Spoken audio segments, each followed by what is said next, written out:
অত সুন্দর করে বোঝাচ্ছিস তো তোজো আর তান একবার খুলবে সবাই এক ধাক্কায় করে দেবে। এটা কার বাঁশি? তোমরা সেই কৃষ্ণ সেজেছিলে তো? এই যে নেল পালিশটা, এটা কত বছর হচ্ছে জানিস? 5 বছর, 2019 সালে আমার বিয়ের নেল পালিশ। দেখ শুকিয়ে গেছে কিনা, খোলাই তো যাচ্ছে না।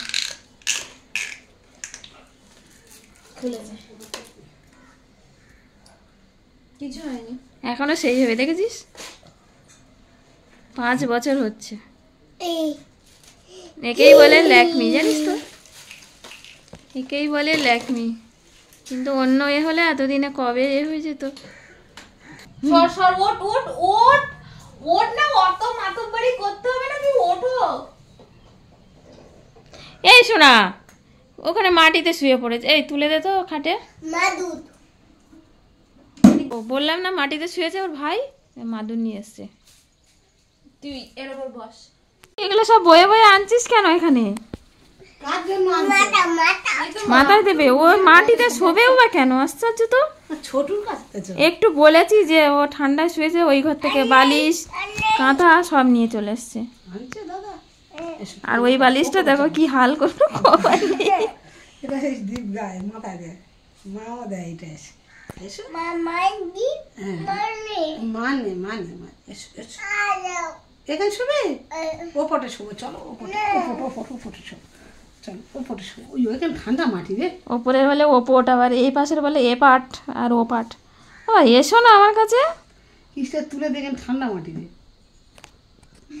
চলো চলো চলো।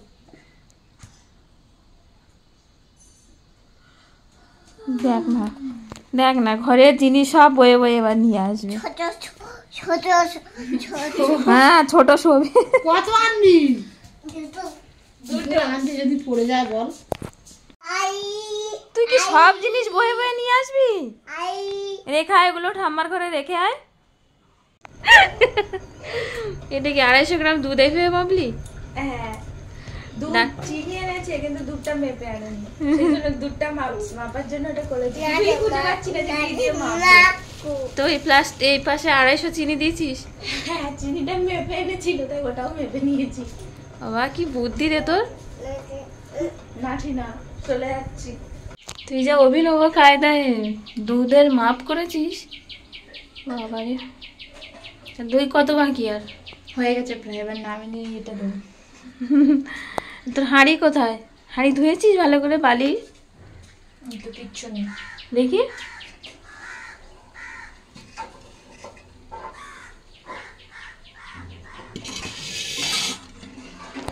তো বন্ধুরা, দই যা হয় হবে, দই কি হবে আমি জানি না, তবে ও যেভাবে মানে দুধ আর চিনির মাপটা করলো, দুধ সবসময় ঘরেই থাকে, আমুল দুধ, আর চিনি এনেছিল, সেই চিনি 250 গ্রাম চিনি দিয়ে প্লাস্টিকে আর এক মাঝখানে একটা লাঠি দিয়ে দুপাশে আর কি, এপাশে 250 চিনি দিয়েছে, ওপাশে একটা প্লাস্টিকের দুধ ঢেলে নিয়ে এইভাবে নাকি মাপ করেছে।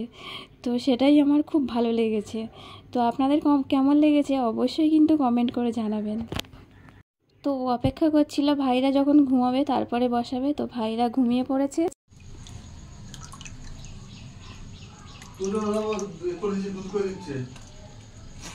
সাবধানে রাখবি, ভাইরা কিন্তু যেন না দেখতে পায়, নাহলে তোর এই মাটির হাঁড়ি তো এক ঘুষিতে ফাটিয়ে দেবে। রেডি? একদম। কোথায় রাখছিস তোর দইটা? আগে যা রেখে আয়, তাহলে সকালবেলা দেখা হচ্ছে। হ্যাঁ, জানালায় রাখি, তুই যেখানে খুশি রাখ না। সকালে তো বই পড়াবে ওই ঘরে পিসেমশাই, তুই এই ঘর থেকে এই ঘরে এসে শুয়ে পড়বি, আর এই খাটের ওপরে যদি দইয়ের হাঁড়ি রাখিস দেখা যাচ্ছে দইয়ের হাঁড়ির ওপরে তুই শুয়ে পড়লি। তার চেয়ে বাবা ওখানে রাখ। তো ভাইজি, তো আমার ভাইজি, ওর নাম কৃষ্টি, তো দই বসিয়ে রেখেছে, তো দেখবো সকালবেলা কি অবস্থা। তো এখন সন্ধ্যাবেলা একটু টিভি দেখা হচ্ছে আর একটু চা মুড়ি খাওয়া হচ্ছে। আর এই যে তারপরে ও থাকলে আমি তো মাথায় চিরুনি দিই না, তো ও মানে নানা রকমভাবে চুল বাঁধতে ভালোবাসে। তো এখন এই যে টিভি দেখছিলাম আর ওর দই নিয়ে, মানে ওর যে দুধ আর চিনি যে মাপ করেছে সেটা নিয়েই ওকে একটু রাগাচ্ছিলাম, তো ও হাসছে, তো সেটা আমার তো বেশ ভালো লেগেছে। তো টিভি দেখছিলাম, এবার রাতে খেতে যাব, তো তার আগে ও আমার চুল বেঁধে দিচ্ছে। তো বন্ধুরা এতক্ষণ সাথে থাকার জন্য আপনাদেরকে অনেক ধন্যবাদ। দেখা হচ্ছে আগামীকাল নতুন ভিডিওতে। সবাই খুব ভালো থাকবে।